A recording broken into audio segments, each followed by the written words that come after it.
nashimwe. Amen. Tugiye kubaramutsa mwese umwami wacu Yesu Kristo abahezagira. Amen. Imana itugiriye neza, iteye iteka kuboneka hano gusangira namwe umugoroba.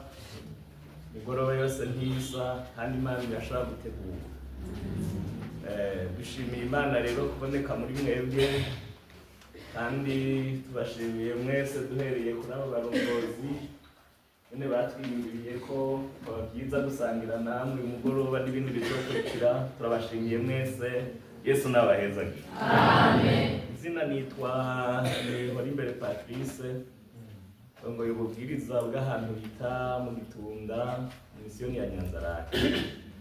Isi ntasho guhera ku bungere, isi ntasho kuba centre, isi ntasho kuba dusangira ibikorwa mu karere muri centre, isi ntasho no kububwiriza nkorerako. Mbere zo kububwiriza nkorerako muzirabe hariya icete ca mbere Pawulo yandikishije Gikorino bice n'18 umurongo wa 3 wahabonye acasoma n'ingoga tuzitange duheze tubandanye. Icete ca mbere Pawulo yandikishije Gikorino igice ca 8 umurongo wa 3 zo mu ndongo nyene avuga ngo ariko ukunda Imana niwe amenywa nayo. Murakoze cyane. Izo ntasho rero zose kuva aho hose navuze muzakire. Yesu nabahezagira. Amen. Ego hanyuma twagiriwe neza gutembera namwe murabona ko turi urugo rukwiye ndetse abana Madame yavuze ko dufise abana bane, yavuze abariho hariho umwe azari mbinguni. Twebwe rero turafise kandida wese yagiye amaze iminsi 10 none ari gukekera twebwe vrema tuza dufise y'akabanza birababaza mugabo ico nico kiduhumuriza. Birababaza ariko twibutse ko mwijuru dufise y'uriyo namwe muca mubyumva kuko ubuntu ntibiri kurarondeza ngo none yoba yashitseyo transit. Yesu rero abahezagira. Amen. Ibindi navyo gusangira ijambo ry'Imana. Bisi ijambo ry'Imana mu mwanya mutoya kandi ndashimiye Imana burya Madame hajya naho twazanaye naho twararanye ngo twateguranye ibi ntidutegurana wese aja muri mwema kabazimana ari kuri ariko rero umenga yazanye ibyo namubariye ariko si ibyo nabyo namubariye n'ubuno mubaza aho soma ntabyiyomeye. Mana yampaye ijambo kugira dusangire kandi ndumva ko Imana igira ikora ikintu.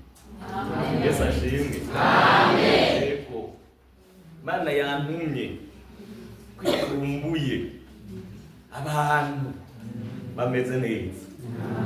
Iryo kabisa ikiza gukora ntaco nzi ngabo birakumbuye muri iyi myaka abantu bugurutse siko bugurutse.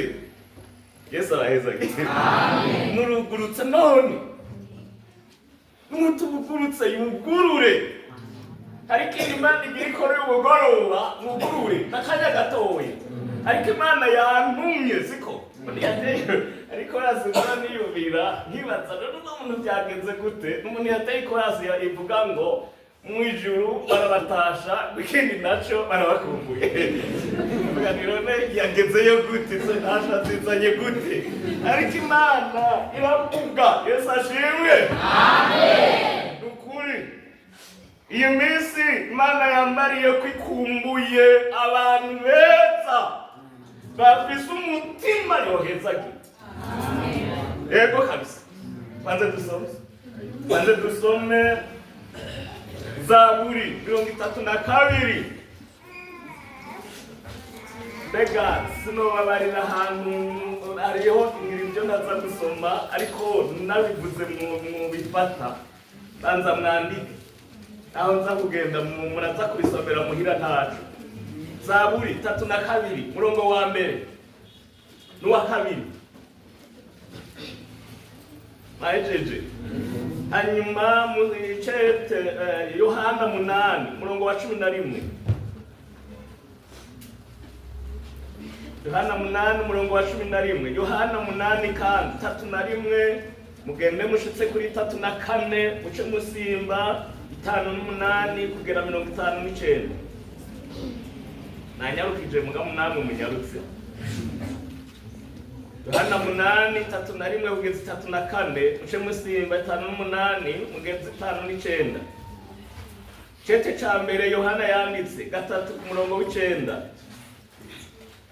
Ubutumwa bwiza bwa Yesu Kristo bwanditswe na Yohana igice ca mbere murongo wa 43 kugeza 47 no kugeza 48.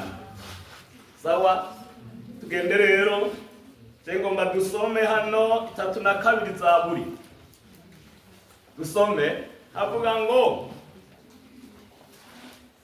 hahigwa uwahariwe ugucumura kwiwe, icaha ciwe kikagirwa gute? Yego. Kabiri, hahigwa umuntu uhoraho adaharura kwiki, mutima wiwe ntube wiki. Yesu naduhezanye. Ibi turaza kubivuga ariko duhere hano. Iri jambo ndiko ndabaza Imana, umurongozi wanyu yarambariye ko tuzoca hano. Hanyuma rero by'ukuri nta majambo tuba dufise, mugabo Imana yabigombye turayahabwa. Aya majambo rero aya nababariye Imana yampaye ngo tuvugane, kandi nababarire ejo sinzi ico nzovuga, mugabo aha nyene mwebwe nyene n'aya majambo. Imana muri aya majambo ivuga ngo hahigwa uwahariwe ugucumura kwiwe, icaha ciwe kiragirane kigatwikirwa nikibe kikiboneka. Amen.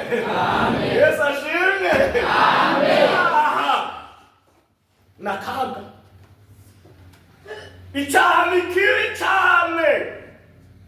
Icaha sinzigana babarira, icaha ni kibi cane. Uwo bindangira muri mwebwe nogenda nabishikagwe nabitaye, nga mumundire tujana biraza gushoboka. Imana iriko iravuga hano ivuga ngo hahirwa umuntu yagize gute? Yahariwe ugucumura kwiwe. Baba twibuka gatoya, mbega mwebwe mwari mwaracumuye? Nibyo? None biracariho amajwi ni bukebuke naharwaye. Akavuga ngo umuntu yahari ugucumura kwiwe, bigaca bikugwaho, siko bigatwikirwa nibiba bikiboneka. Haleluya. Muri iyi myaka abantu baragowe, mumundira nabivuge, baragowe n'ishengero. Dutunze abantu bagowe badahiriwe, bagowe. N'ubu muri mwebwe hari abantu bagowe ntazi ingana nobisigura. Mbega none umuntu icaha gikuweho cogaruka, nibyo mufise byavuye. Muri ndi yavuze ngo ndacibuka umunsi nagizene nakwemereyeko, none byaragiye. Kibazo kiraha nyene, ibyaha mwihanye byaragiye cyane. N'ubu n'ingendanwa niyumviriye kubabaza uno munsi, ibyaha mbega birakugwaho? Iri jambo muraryemera ko bikugwaho? None bigaruka ryari? Biragaruka kubera iki? Biragaruka kandi byaratwikiriye. Mwumva atabugukwe ingorane. Imana yahariye umunsi wa mbere, biratwikirwa, bisigura ngo wewe turahejeje, genda mw'ishengero witege ingabire z'Imana.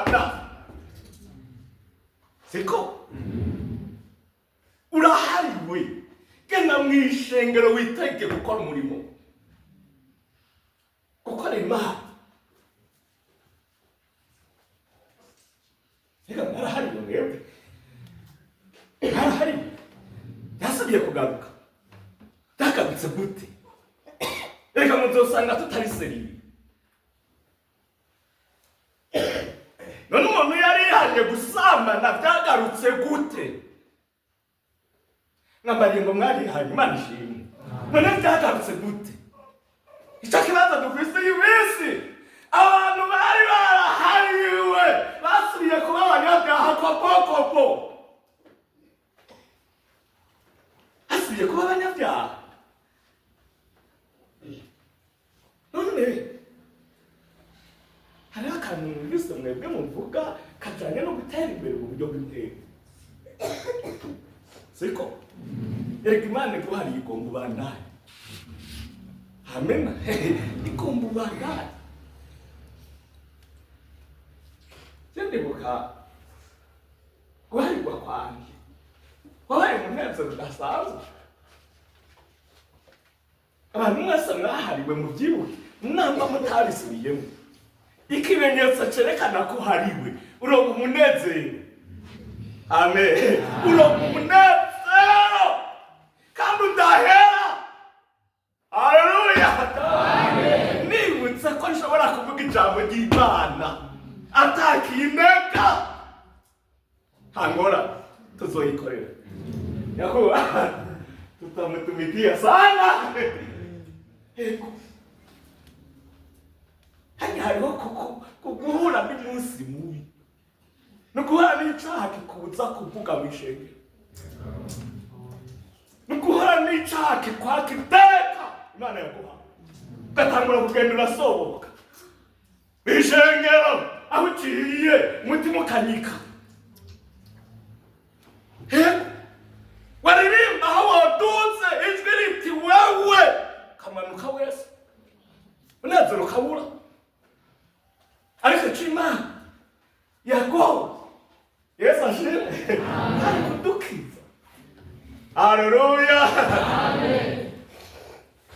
Myaka yatubanye mibi, myaka yatubanye mibi abagikomeye ngo bamuboroke. Imyaka yatubanye mibi ibyaha byinjiye n'ishengero abantu barabatsinga intahe bavuga ngo nibukebuke. Ibyo mwijuru ko cyamwijuru ngo nibukebuke n'ukugwana katika jina la Yesu. Irivuga ngo abatunigana sabiki sabiyana n'amaraso nukunigana. Irivuga kunigana utabitse n'ukuniga. Yesu ashimwe. Mubimenye abagikomeye muracafise ububasha bwo gusenda ibisigo. Yesu witwa Yesu. Amen. Abacari ubushobozi bwo gusenda ibisigo. Biturapa twese. Yesu ashimwe. Haracari ubushobozi bwo kwiruka ku mwembi katika jina la Yesu. Duhagarikiwe na nyamijambo inde Mesiya aracahagaze. Namwe n'ibintu nenga abantu bose bavuye mu mwemu ubu nibyo kwanaza gusa n'ibyaha uwinyegeje akora amarorerwa. Oya abahagaze mu nyeguruke duhagarare tuvuge Yesu. Amen. Siko kuri muraya bazambo numva bisa umubabaro w'abantu bagenda baragwaragurika mu mwemu. Murabe ikintu Yesu yavuze. Musome hariya Yohana 8:11. Yesu bamuzanira ngo umugore yagize yafashwe asambana. Bati nguyu turamuzanye. Mugabo batabaye bamuzanye wenyine. Ya mugore nuko ataharira yari kuharira. Siko yari kuharira. Mbere ari kumara umwanya avuga ati simba cenyene nanakamuramutsana. Kasamye muri Bibiliya ntawe yigeze ataka umuntu. Siko yaracereje kwibanga kiba ati ntari koze. Yamukora byose nabi. muzose mwemura hari umuntu yigeze atakanwe twabikoze na naka nawe mumuzana oya amen haleluya yesu ashimwe irukire wemera ibyakubayeho abana kuzamwera ngo bamfashe ku nguvu wayi umeze nabi sha yemera ibere byarasi waragonze biyataba nakanari gukizwa ibintu by'imfane mubanza mubihagarike umuntu wese atunganya ibimuraba amen nari kindi Imana igomba gukura umucafu mu mutima mwe bakaronka asuka ubushobozi hari ibindi muri ko murarona gukura umucafu no kwemera Imana igahayira no kwemera amaraso agakora tukabandana iby'urupfu n'imfane mukabireka mbereka n'abandi bose ntibagororotse ibyo bireke raba wewe hari icyo Yesu yavuze mwahabonye so mujya murongo wa 11 gusa hari ikiganiro barimwo uyo muntu ngabana nabivuga gatoya ngo umuhagaze ntangorane uwo muntu bamuzanira Yesu bati twamufashe ariko arasambana nguyu uvuga iki bamugora arahora abo nivyo kunda kwahora simpa jenge nivyo kunda kwahora nimwawe bijya mu Imana yaramubabariye bigakunda niba mutera amabuye muri kijya gitondo igira ariko arasengera ku mutima nta wizi umuntu navuge gute namwe muraraba ninda muntu muri 2026 bofata akemera akaja ku izone wewe ataravuga uwo bari kumwe hageza ibyo ariko arasenga nta mwizi kandi imbere yiwe hari gupfa bavuga bati bene uyu mu byo Mose yavuze afashwe nibuye kurindi mpaka wewe uvuga iki wewe haleluya agomba wemera ibyakubayeho siko bati wewe Yesu uvuga iki kuri uyu Yesu bacarunamagira gute arandika ekwasiyo yakoze n'ubu ntiturayimenya siko arakarikira sibyo arasubira demonte yunamutse amen ariko arakora ubushobozi umuntu yambaye ibyaha ntazopfa nabo musakamura azopfa yari muzima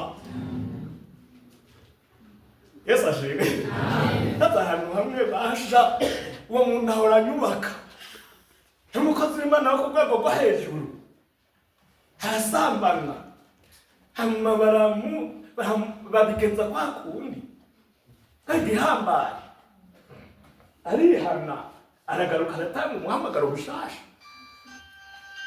uyu muntu n'amavuta azoyaronka y'Imana Yesu ashimwe Yesu yunamutse yabajije wa mugore ati bamwe bariko barakurega baroyehe Yesu ashimwe bamwe bariko baravuga ngo wowe uri uwagupfa barihe haje ubushobozi bubagendamwo batoroka umwe katika jina la Yesu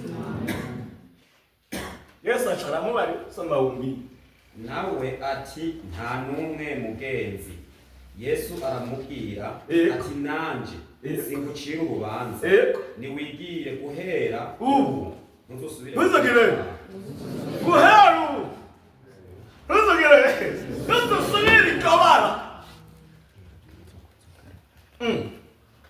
mwe ntimwasubiye kuva umunsi muharirwa ntimwasubiye aha amakarasa ntimwayasubiyemo aho ubusambanyi ntimwabusubiyemo erega ijambo ni rimwe Yesu ahari genda amahoro mugabo ntusubire kugira aya majambo niko ndayavuna nabona none abantu ko baharirwa Yesu akabaharira akababarira ngo genda amahoro basubirayo kubera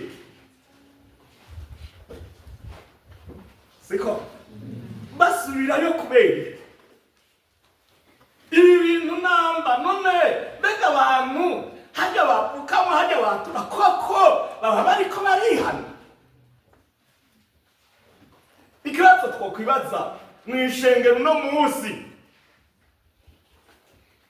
kuwa munga abantu baza ari isoko kwihana nga kuwa mbere n'iyindi minsi ikurikira urashobora kurondera bakizwa ukababura barihe.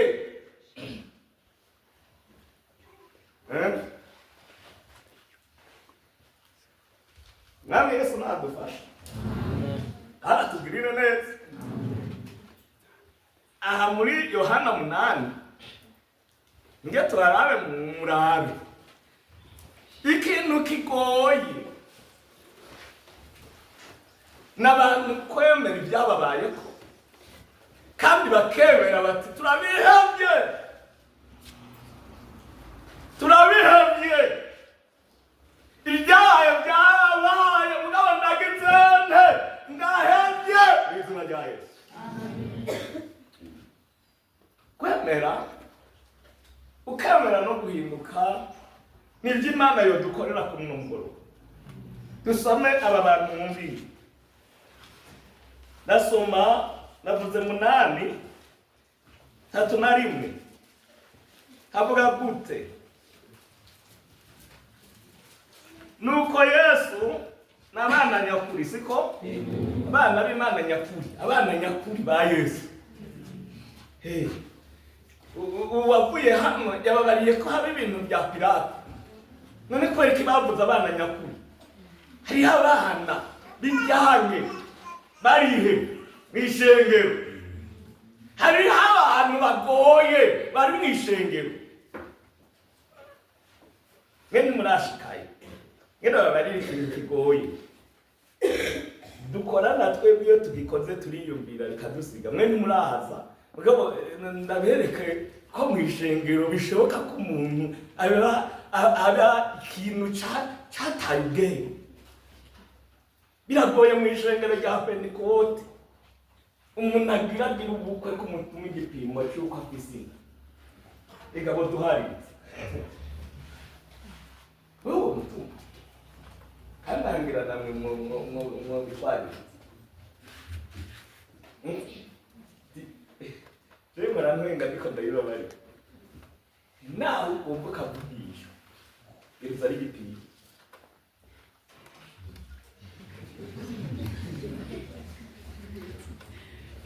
Zana. Ega bo dutsi. Sizwe twababati. Sizwe twabihanisha. Nibyo tubagiriza n'ibiki. Umutima urabireka. Ego. Nabyo turiko turareka byanse. Biri myaka byanse. Ariko Yesu ashimwe. Amen. Mwese muba bana nyakuri. Uvuze uti niki ntibahinyutse. Amen. Amen. Egome. Ntibahinyutse kuko uri umwana w'Imana. Ntibahinyutse. Amen. Amen. Reka turabakirisi. Turabaha Yesu. Nge turadusome ngo abana nyakuri. Nuko Yesu abwira abayuda bari bamwemeye ati nimwaguma mu ijambo ryanje murabigishwa banje y'ukuri kandi muzamenye ukuri kandi ukuri kuzobaha kwidegembya. Baramwishura bati turi urubyaro rwa Aburahamu ntawe twigeze kujakarira umuntu n'umwe none uvugute ngo tuzohabwa kwidegembya. Yesu arababwira ati nukuri ndababwire ukora icyaha wese ninde n'umuca w'icyaha ntazambagira. Hari abantu ibyaha bihagurutse atajambo bagira bajanwa nk'inka cyangwa nk'intama ijanwa mu ibagi atagusubira kwiyumvira kuhari. Abantu usomye hepfo barahaririye barasubira baraharira bamwereka bati twebwe turaba kwa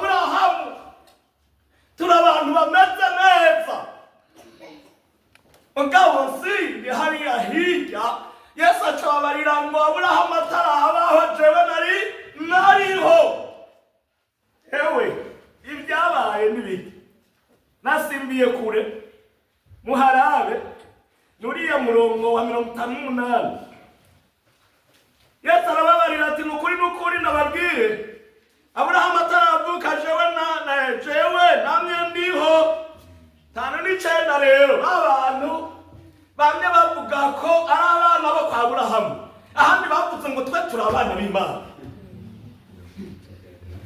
Inga murawe hepfo Ziko havuga gute baca bagira gute Aya nasomye nabi batora Bibiliya barasoma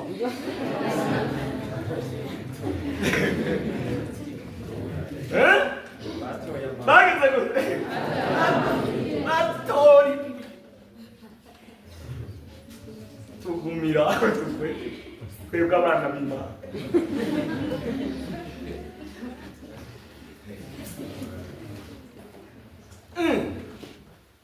Ibi byose tugenda turavuga aha bizosuzumwa ego hewe muri iyi minsi biriko biraboneka ko byagoranye mu bantu b'Imana ariko mugaruke Yesu aracari ku ngoma nuko twaciye tugenda batora amabuye bagira gute yo kumutera maze Yesu agira gute arihisha ava hehe bayatoye hayo mabuye ntawuzi yo bayagenda mu rusengero hariho amabuye Yesu acava mu rusengero aragenda ibintu biratugora nukuri Imana irababaye kubona ata abantu beza bari mwishimye ego irababaye kuba tungana gutya Imana yoza igahanura ngo tangara abantu batarimwe amakode y'abadayo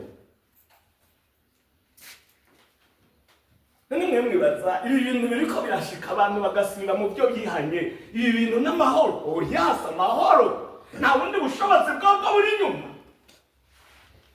hari ubushobozi buri inyuma bw'abadayimoni twasomye ko hahirwa umuntu yahariwe ugucumura kwiwe muri mwebwe ninde atokwemera ko umuhirwe ntawe twese turifuza guhirwa n'ayo mashuri twiga twifuza kumererwa neza ariko icyatumye dukwepa kuba abahirwe abantu uyu munsi bakaba bariko baramaramara sinzi ibyo ari byo ariko ijambo muri iya masaha rivuga ngo Imana ifise umubabaro iriko irarondera abantu beza boba bagisigaye mu ishengero mbega urimwo canke nawe byarase agomba murabe ingene kugwaza abantu b'imwehemu Imana birayibabaza abantu bagenda bagwaragurika ashitse habamwe inzoga akanwa ashitse aho basambana niyari ashitse aho iyo bavuga ibintu bibi niyari nta bisa guhagarara ngo yerekane ahagaze ariko ndava Nyanza-Lac naraje negera bisi banyereka ngo nurire hanyuma ndabwira nyamuntu yari karuriza abantu nije ngo mbahantu heza ngo rindira ndahakwereka hanyuma rero acaraza mwanya kana karambarira ngo ndinjira mu muduga acabwira umuntu yari yicaye ngo have ngo bisi umutama aragwaye siko bisi umutama aragize aragwaye nanje ndaho kandi yagira mbise ni umviriza Jesse ngwaye nari ngwaye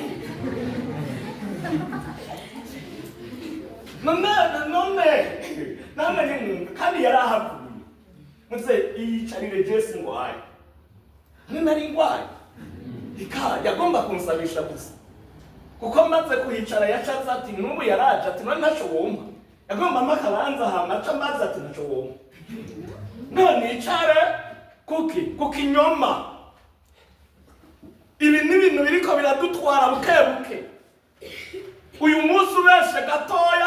birakura amavuta akagenda ibintu biriko biraba ubu abantu bariko bacumura utuntu duto duto mu mwemu bakabadeplase munagira inziga idahera izokwimura urwango rudahera ruzokwimura mvuga iki hari n'igihe umuntu agira akayabagu katabaho kazokwimura tekana katika jina la Yesu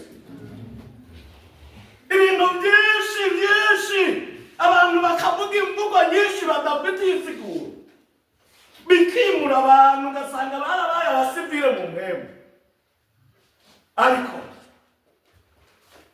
iyi minsi Imana ibabajwe n'abantu yari yarahariye ubwabo batagumije uguharirwa kwabo bibayanga n'abagwaruke baguma bagwara bya bindi ngenda badusome gatoya ahantu umubyeyi yagwaje umwana aragwaragera kure kandi dushaka gusenga ngira ngo hajya 8 muri 3 wahabonye aca somba oya ni muri Luka mu ntunge Luka 9:37 ageze aheri 37 ageze na 3 kugwara ukagendura henukira muri ibi na biriya birababaza Imana yari yaraguhariye igasanga wamugwa muri bya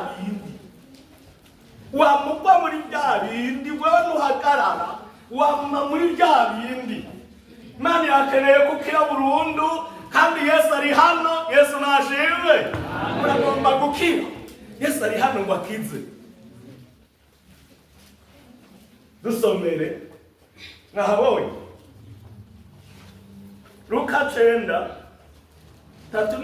ugeze kuri 43 Yesu akiza umuhungu agwaye intandara bukeye bwaho bamanutse ico gisozi ishengero ryinshi riramusanganira kandi umugabo wo muri bo avuga n'ijwi rirenga ati mwigisha ndakwinginze ndabira umwana kuko namuvyaye ari kinege kandi hari impwemu imufata agatura akaboro hariki namuvyaye ari umwe uyu mwene data avuye ahababariye ko yavuye mu muryango ari umwe birabaho ko umuntu ava mu muryango ari umwe mugabo ntucure igihombe ngo ugwaragure kusinzikare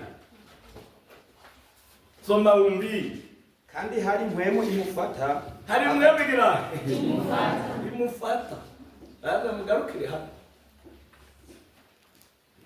mwami Yesu adufashe abantu mufatwa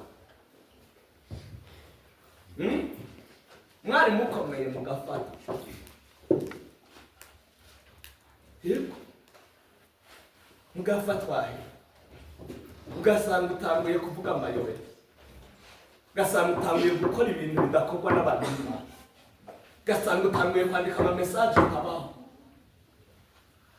shishikara kandi hari impwemu imufata agatura akaborogo ikamucegeza akabimba ifuro kandi hejeje kumukungagura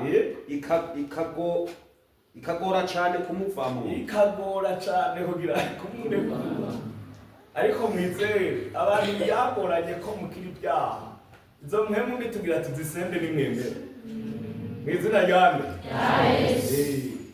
kuko nk'ubu hari umuntu ariko ategura ibyo adendekanye vuga byo ibyabaye hame natwe dusende katika jina la Yesu we ntuhagarara